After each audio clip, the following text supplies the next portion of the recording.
Justin Bieber ou encore Stephen Amell, Montréal, la ville de Toronto, James Cameron ou Jim Carrey, le chanteur Drake ou la chanteuse Nelly Furtado, l'acteur Ryan Gosling ou encore l'acteur Michael J. Fox. De nombreux éléments pourraient être évoqués dans cette vidéo, mais ce ne sont pas ces éléments qui vont être évoqués. Bonjour à tous, j'espère que vous allez bien. Écoutez, moi tout va pour le mieux, très heureux de vous retrouver pour cette nouvelle vidéo, ce 17e épisode de Road to World Cup. Et aujourd'hui, vous l'aurez compris, on va donc parler du Canada. Donc installez-vous confortablement, n'hésitez pas à liker la vidéo, c'est très important pour le référencement, à vous abonner pour pas louper les autres épisodes, et c'est parti, générique.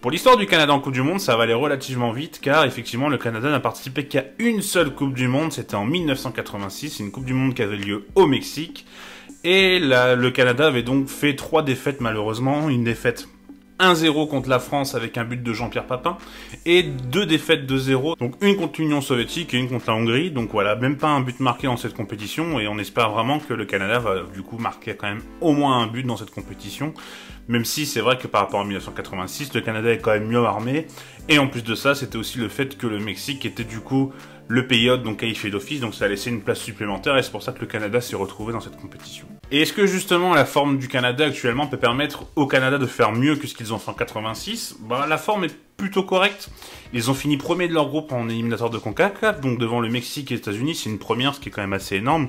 Il faut savoir en plus qu'il y a un système de marrage dans cette fédération, où en fait c'est En fait, il y a 6 équipes qui sont qualifiées d'office dans cet éliminatoire, où c'est les 6 meilleurs qualifiés, c'est les 6 meilleurs, pardon, avec un rang FIFA, et le Canada ne les avait pas, donc ils se sont retrouvés du coup à faire un barrage pour pouvoir être aux éliminatoires, donc voilà, c'est un système un peu spécial, mais ils se sont retrouvés du coup aux éliminatoires, et ils ont fini premier, donc voilà, une très belle performance. Et la forme du Canada, elle est pas mauvaise, même si malheureusement il y a un conflit entre le syndicat des joueurs et la fédération qui pose quand même pas mal de problèmes, notamment un souci par rapport au paiement. Et c'est vrai que du coup ça peut peut-être un peu entacher la forme du Canada, peut-être que les joueurs vont être un peu moins concernés. On sait que quand il y a des conflits, hein, enfin nous en tant que Français on le sait, que quand il y a des conflits entre la fédération et les joueurs, ou que quand les joueurs ne sont pas forcément dans le cadre le plus idoine, dirons-nous, c'est pas forcément facile de briller sportivement, et peut-être que ça va poser des torts à cette équipe du Canada, même si voilà, on a vu des matchs très intéressants, notamment en septembre, où ils ont battu 2-0 le Qatar, même si le Qatar était vraiment très faible, et c'est vraiment, voilà, on a vraiment vu le Canada au-dessus. Et on a vu un 2-0 contre l'Uruguay, même si l'Uruguay est une sélection pardon, qui est plutôt en forme, on a vu une sélection canadienne qui voilà, était plutôt bonne, on va dire. Enfin, en tout cas, ils ont réussi à tenir la dragée haute.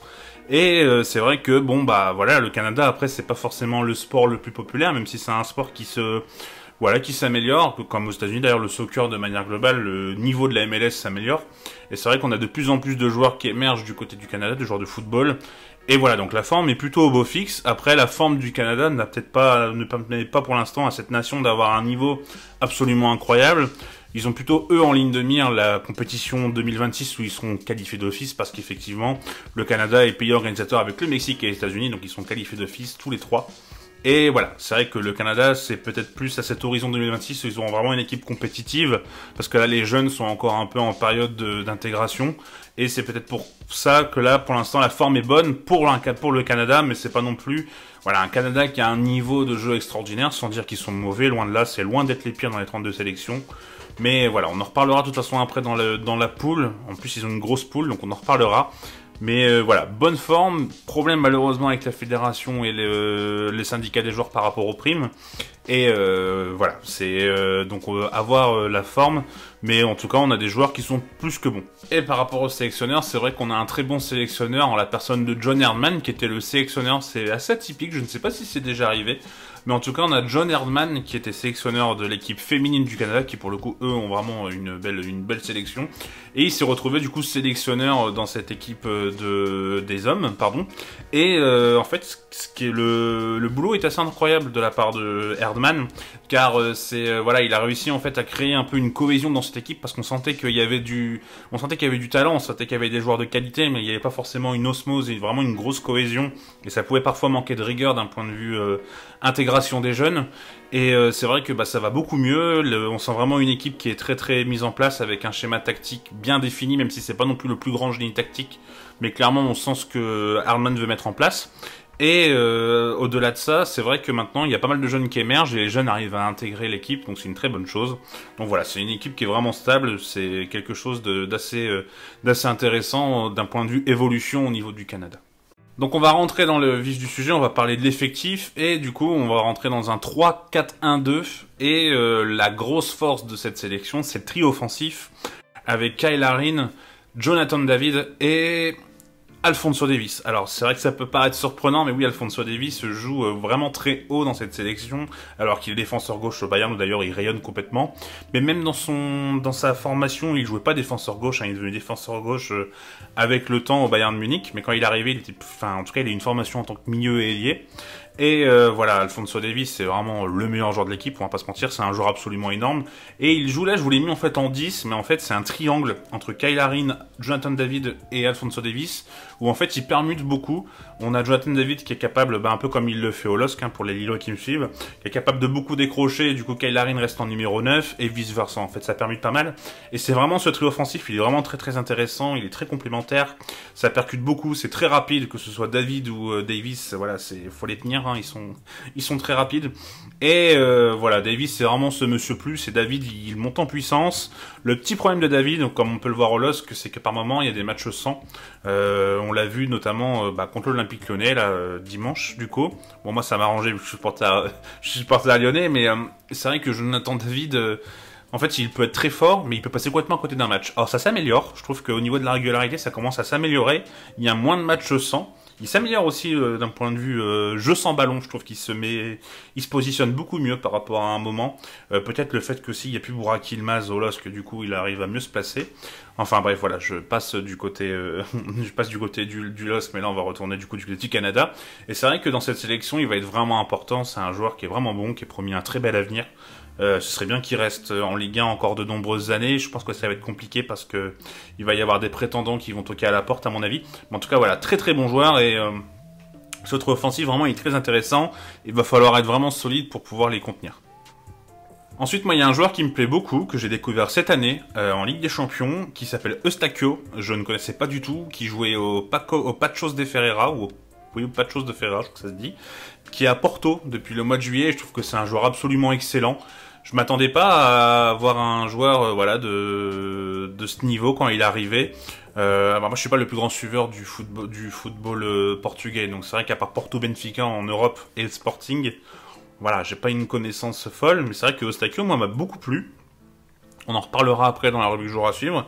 Et à côté il y a plusieurs alternatives. On pense qu'il y aura peut-être Atiba Hutchinson, qui a 39 ans, qui est une légende au Canada, ça fait 20 ans qu'il est en sélection, qui joue du côté du Beşiktaş, mais malheureusement il est blessé, donc c'est pas sûr qu'il soit encore là, et du coup ça va jouer avec plusieurs alternatives, entre Samuel Piet, Jonathan Osorio ou Ismaël Koné. Piet a l'air d'avoir une longueur d'avance, parce qu'en fait lui c'est un vrai 6, alors que Eustáquio c'est plus un 8, donc Piet est un peu plus complémentaire, c'est lui qui a joué d'ailleurs contre l'Uruguay, et c'est vrai que c'est un joueur qui est vraiment le vrai 6. Eustáquio a plus tendance à se projeter devant, donc voilà, ce sera sûrement lui. Après, il y a Osorio qui joue du côté de Toronto, et Ismaël Koné qui a 20 ans, qui joue à Montréal, qui est un jeune prospect, qui est très intéressant, qui est très technique, un peu plus technique que les deux autres. Et voilà, c'est peut-être, en tout cas, il va peut-être faire pas mal de rentrées pour permettre, voilà, si par exemple le Canada perd un but et tout, apporter un peu d'explosivité. En tout cas, voilà, c'est un numéro 6 qui est assez intéressant, qui sera à suivre du côté de la sélection canadienne. Sur les côtés, du coup, sur le côté gauche, on a Adegukpe, qui joue du coup en D1 turc, qui est un joueur qui est plutôt intéressant, qui a 27 ans, que je ne connais pas beaucoup plus que ça, mais là, de ce que j'ai vu dans l'équipe, ça va être un joueur assez fort. Je trouve que la pose de piston lui convient bien, je pense qu'il a les qualités naturelles pour jouer à ce poste. Et de l'autre côté, on a Buchanan et on a Laria. Avantage Buchanan, qui revient de blessure, donc c'est pour ça qu'au début il a pas joué.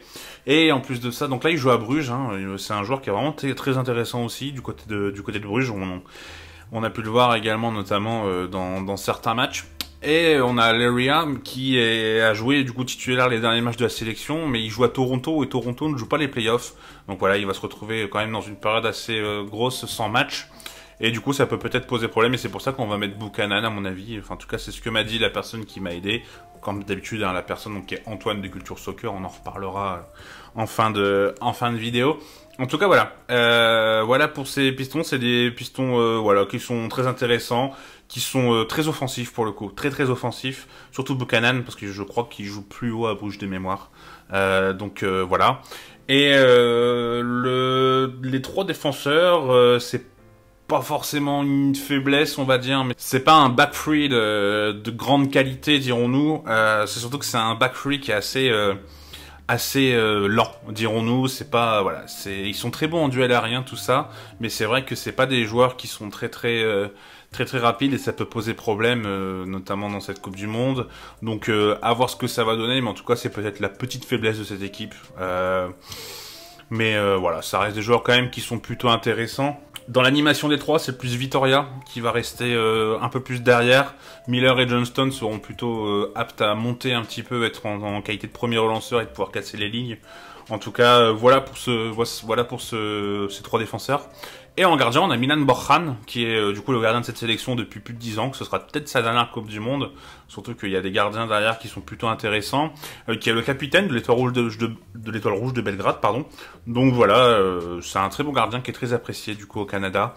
Donc on va voir ce qu'il va pouvoir donner dans cette compétition. En tout cas, voilà. On espère pour lui que sa seule compétition, alors peut-être qu'il sera là dans 4 ans parce qu'il aura encore 39 ans, donc des gardiens de 39 ans, on a vu. Mais comme j'ai dit, il y a des gardiens qui toquent à la porte, qui sont plutôt intéressants, donc à voir ce que ça va donner du côté de la sélection. Donc pour la poule, ça va être avec la Belgique, la Croatie et le Maroc, et ça va vraiment pas être simple. Je pense que les Canadiens en sont conscients. De toute façon, les Canadiens ne s'attendent pas à des miracles, je pense, dans cette Coupe du Monde. La Belgique et la Croatie, c'est vraiment très élevé. Le Maroc commence à peine un nouveau cycle, mais il y a des joueurs vraiment très intéressants. Donc ça va être très compliqué pour le Canada. Ça va être une équipe qui va essayer de... Je pense que le but c'est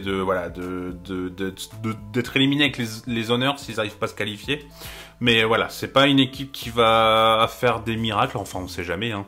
On s'attendait pas à ce qu'ils soient premiers, mais voilà, normalement sur le papier en tout cas, d'un point de vue vraiment analyse, c'est pas censé être une très grosse équipe. Après, par exemple, le trio offensif Davis, Larin, David, sur une défense contre une défense belge qui est vraiment en grande difficulté, ça peut poser pas mal de problèmes. Donc voilà, pourquoi pas. Honnêtement, pourquoi pas. Moi, je les vois pas se qualifier du tout, mais en tout cas, je les vois bien poser des problèmes.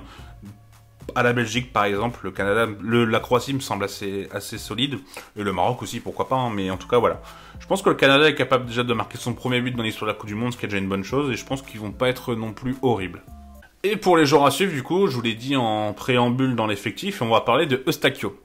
Alors Eustáquio, c'est un joueur qui va avoir 26 ans, qui joue du coup plus en numéro 8, qui a pas mal de temps de jeu du coup du côté de Porto, qui a été recruté cet été pour quand même remplacer Vitinha et Fabio Vieira.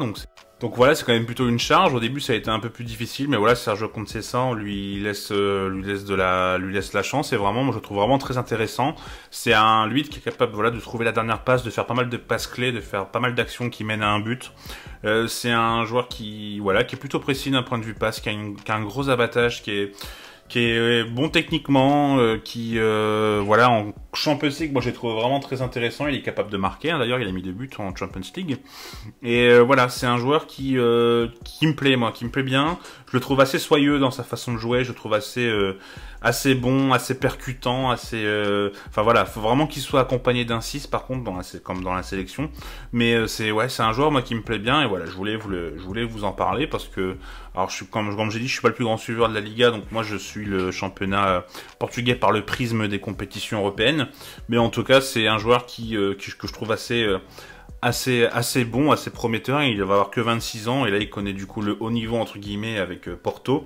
Et voilà, c'est un joueur qui sera à suivre. Je pense ce sera une belle découverte pour pas mal de joueurs, pour pas mal de gens, pardon. Et voilà, c'est mon petit joueur à suivre du côté du Canada, c'est Stephen Eustáquio. J'espère que la vidéo vous aura plu. Écoutez, moi j'ai pris beaucoup de plaisir à parler du Canada. Un énorme merci à Antoine du coup de Culture Soccer. Je vous mettrai les liens dans la description comme d'habitude, hein. N'hésitez pas à le suivre. Voilà, il est en plus d'être super sympa pour le coup, c'est vraiment un bon gars. Voilà, il partage beaucoup les actualités du coup sur la MLS et sur le Canada. Donc voilà, n'hésitez pas à le suivre, vraiment, apportez-lui de la force, ça lui ferait plaisir.